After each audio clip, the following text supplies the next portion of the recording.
হয়, নতুন বছৰৰ ঈশানিউজৰ সমূহ দৰ্শকক শুভেচ্ছা জ্ঞাপন কৰিছোঁ। নতুন বছৰৰ ইতিবাচক খবৰেৰে আমি উপস্থিত হৈছোঁ মঙলদৈ হাউলি মোহনপুৰত। আৰু এই হাউলি মোহনপুৰত যি বীৰেন দাস নামৰ যিগৰাকী ব্যক্তিগৰাকী আমি দেখুৱাম। এইগৰাকী ব্যক্তিৰ নাম হ'ল বীৰেন দাস। আৰু বীৰেন দাসে কৰ্মত এগৰাকী যি গ্ৰিল মিস্ত্ৰী, আৰু গ্ৰিল মিস্ত্ৰীৰ পিছতে বহুত অন্যান্য তেওঁৰ যি প্ৰতিভা, এই প্ৰতিভা আছে। কি প্ৰতিভা আছে আমি তেখেতৰ পৰাই আমি জানিম। দাদা নমস্কাৰ, নতুন বছৰৰ শুভেচ্ছা জ্ঞাপন কৰিলোঁ। তাৰপিছত আপুনি এতিয়া এই কামটো কেতিয়াৰ পৰা আৰম্ভ কৰিছে? এইটো মই 85 চনত মানে প্ৰতিষ্ঠা কৰিছোঁ নিজাকে। এতিয়া মোৰ নাই এইবিলাক, মই লিখা পঢ়াও কৰাৰ কাৰণে এইবিলাক সময় দিব নোৱাৰোঁ। সৰুকৈ এটা মোৰ পৰিয়াল, আৰু ইয়াৰ মাজতে মই কবিতাও লিখিছোঁ, আৰু 3মহীয়া বাৰ্তা আলোচনী প্ৰকাশ কৰিছোঁ। 2মহীয়া বাৰ্তা আলোচনী মৎস্যগন্ধা, 3মহীয়া বাৰ্তা আলোচনী শান্তিদূত, আৰু মোৰ কবিতা পুথি কামধেনু প্ৰথম খণ্ড, 2য় খণ্ড, ভৱানন্দ ৰাজখোৱা ছাৰৰ ওপৰত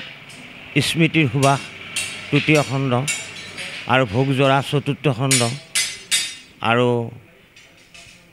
হৃদয়ৰ চাপৰিত প্ৰেমৰ সমাধি, প্ৰজাঘৰৰ কান্দোন, তাৰপিছতে দৰঙী থংচী ছাৰে গ্ৰন্থমেলাত উন্মোচন কৰিছে মোৰ নৱতম কাব্য সংকলন। ইয়াতে মই পাতনিত গোটেই ইতিবৃত্ত লিখিছোঁ দৰঙৰ। আৰু দৰঙৰ মানুহে সদায় সৰল আৰু কজলা গাই গাখীৰ খায়, আৰু কজলা গাই গাখীৰ মিঠা আছে। আৰু এই দৰঙত ভক্তিৰস আছে।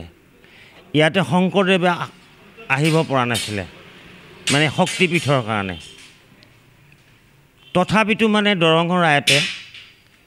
শংকৰৰ কলা কৃষ্টি আনি নামঘৰত আজিও অব্যাহত আছে।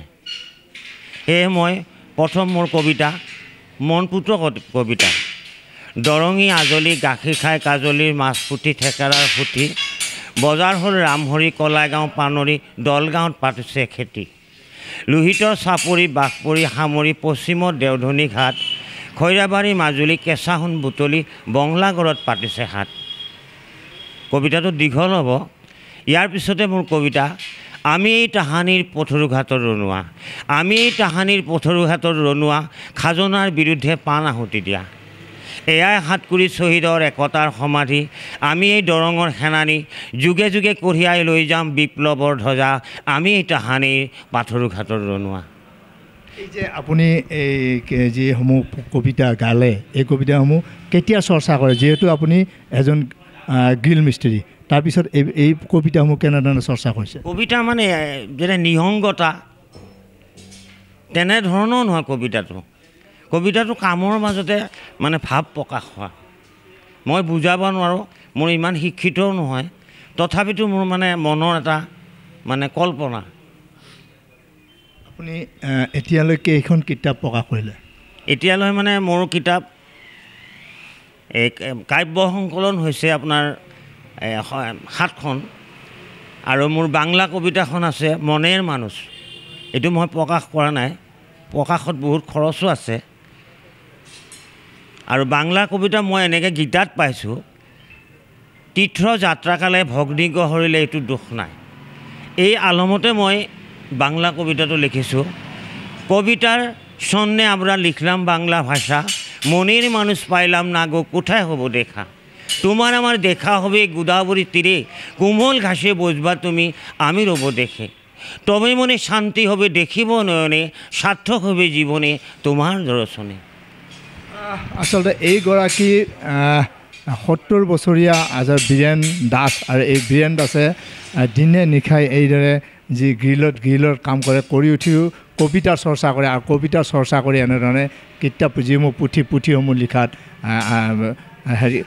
আৰম্ভ কৰে। আৰু আপুনি যি এইসমূহ কিতাপ প্ৰকাশ কৰাৰ পিছত সেই যোনবোৰ বহুত খৰচ হয়, এই খৰচসমূহ কেনেধৰণে আপুনি মিলাই? এনেধৰণে মই কামো কৰি লওঁ, আৰু আনৰ পৰা মোক সহায় কৰে। আনৰ পৰা মই এনেকৈ সহায় পাইছোঁ, এনে প্ৰেৰণা দিয়ে। কিন্তু ইমান দূৰ যাই পাব নোৱাৰোঁ বহুত মানে খৰচৰ হেৰি মোৰ বহুত কিতাপ আছে এতিয়াও এখন কিতাপ পঢ়ি আছে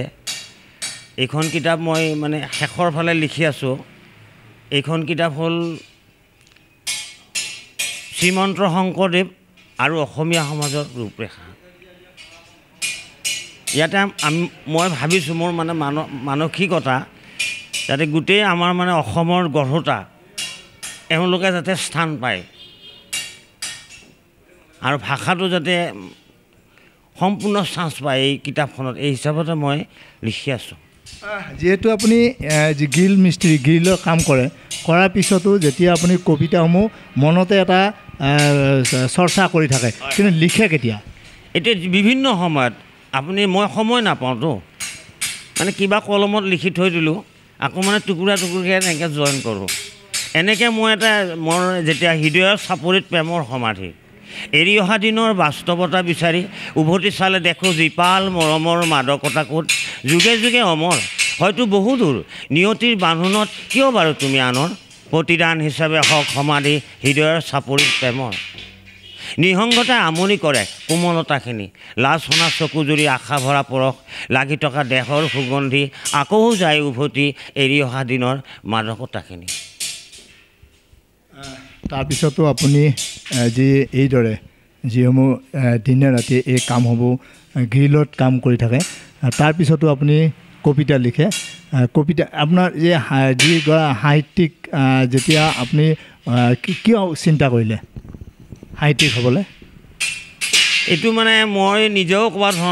নোৱাৰা ধৰণৰ কথা এইটো মানে নিজে মই আগৰ পৰা তেনেধৰণৰ মানে এটা কাব্যিক মানে বৃত্তি আছে এনেদৰে মই যেতিয়া 12 টকাতে গৰু চাইছোঁ মনপুৰ পথাৰত তেতিয়া মোক লগত লগ হৈছে এজন মানে বহুতবাৰ মেট্ৰিক ফেইল কৰা মানে ল'ৰা তেওঁৰ মুখৰ পৰা শুনিছিলোঁ এটা এনেকুৱা এটা মানে উপন্যাস জগতৰ সম্ৰাট ৰজনীকান্ত বৰদলৈ সুন্দৰ কাঁইটৰাৰত কি যে বিষ লুকাই থাকে যেন একোটা পবিত্ৰ চুমা মিৰি জীয়ৰী কথাবিলাক এইবিলাকে মোক মানে গোটেই মনটো মানে কাব্যিক ফালে ঢাপলি গোটেই বস্তুখিনি মোৰ মানে আছে কিন্তু মই ইমান দূৰ যাব নোৱাৰোঁ মানে পঢ়াৰ কাৰণে বা কামৰ বিভিন্ন কামৰ কাৰণে আপোনাক এই যিসমূহ কিতাপ প্ৰকাশ কৰিলে কিতাপ প্ৰকাশ কৰা কোন কোন ব্যক্তিয়ে সহায় কৰিছে এনেকৈ তাৰমানে ক'ব গ'লে মানে সৰু হিচাপত ইমানকৈ নহয় কোনোবাই 2000 দিলে কোনোবাই 1000 দিলে কোনোবা অফিচাৰ মানে আছুৱে লিখি দিয়ে এনেধৰণে মই এদিন আছুৱে লিখি দিলে বীৰেন দাসে কবিতা এখন লিখিব আপুনি 500 টকা দি দিব এওঁ মানে কবি এগৰাকী স্বভাৱ কবি তেতিয়া তেওঁ মোক যেতিয়া লগ পালে দ্বিতীয় ছাৰে ক'লে আপুনি লোহা লক্ৰৰ কাম কৰে কেনেকৈ কবিতা লিখে মই এটা আপোনাক কাহানী এটা কৈ দিম আপুনি এটা কবিতা লিখি দিব আপোনাৰ 500 টকাটো দি দিম তেতিয়া মই আৰু এনেকৈ মোৰ তেতিয়া আকৌ বিচনাখন হেৰি এই ধৰি লওক বাঁহৰ বিচনাত উবুৰি হৈ মোৰ 500 টকাটো ওলাব লাগে কিতাপখনো ওলাব লাগে তাৰপিছত মোৰ কবিতাটো মোৰ কাপোৰ পৰা ওলাই গ'ল আৰু বৰষাৰ আলিংগন তেওঁ কাহানীটো যেনেধৰণে কৈছে মানে এখন মানে স্কুলৰ কথা কৈছে কলেজৰ কথা কৈছে বৰষুণৰ কথা কৈছে তে মোৰো ভাৱ ধৰা এনেকৈ হ'ল কবিতাটো ওলাই গ'ল মুখৰ পৰা মই লিখি দিলোঁ কবিতাটো বৰষাৰ আলিংগন জীৱনৰ সোঁত বলে প্ৰতিটো বসন্তৰ মূৰে মূৰে পৃথিৱীলৈ প্ৰেম যাচে বৰষাই গছলতা লতিকাই মৰমৰে হাত বোলাই মনোমোহা চামলিক সাজোন পিন্ধাই বসন্তই চল পাই মিঠা সুৰে বিন বাই কাম মানে সাৰ পাই সুৰুৰি বজায় বৰষা নামিল প্ৰেম প্ৰণয়ত বিজুলী চমকনিৰে এবুকু জীয়া মৰম শান্ত চিৰ যৌৱনা চামলিজনী আকাশখন ডাৱৰীয়া হৈ ৰ'ল অশান্ত প্ৰহৰী নীলাজৰ দৰে বাৰে বাৰে কৰিব বিচাৰে পহাৰ অজানিতে দিলে আলিংগন প্ৰেম জনমে জনম আশাতে মগন সীমাৰেখা নাই প্ৰেম বৰ্ণনৰ তুমি মোৰ মই তোমাৰ হাঠৰ লগা তাৰণাতে লিখা মোৰ কবিতা দৰা সমভাৱৰ দৃষ্টিত মনৰ দুৱাৰ খুলি অনাবি আনন্দ সুৰৰ মূৰ্ছনা শীতলী কোলাতে আই মানৱৰ প্ৰেম কি অপৰাধীনতা স্বাৰ্থ মিহলি কিবা সজাৰ বন্দী পক্ষী বৰষুণ জাকৰ লগৰী এক ভদ্ৰ পদচাৰী আচয় কিছু সময় জিৰণি ইও এক কাহিনী আদৰিলে আলহী শিক্ষাৰ জলুঙা পাতি প্ৰতিবতা ধৰ্ম এৰি দিলে আলিংগন বৰষাৰ আলিংগন হয় যিহেতু এক সুন্দৰ কবিতা গালে আৰু এই সুন্দৰ কবিতা আৰু এই গীলখন দেখিছে একদম কবিয়ে যেনেধৰণে চিন্তা কৰে ঠিক তেনেধৰণে এই গীলখনো আচলতে তেনেধৰণে বনাইছে এইজন কবি বীৰেন দাস যিহেতু তেওঁ এজন কৰ্মত গ্ৰিল মিস্ত্ৰী আৰু এনেধৰণে যি নতুন বছৰৰ নতুন খবৰ সন্ধানত বীৰেন দাসৰ ওচৰত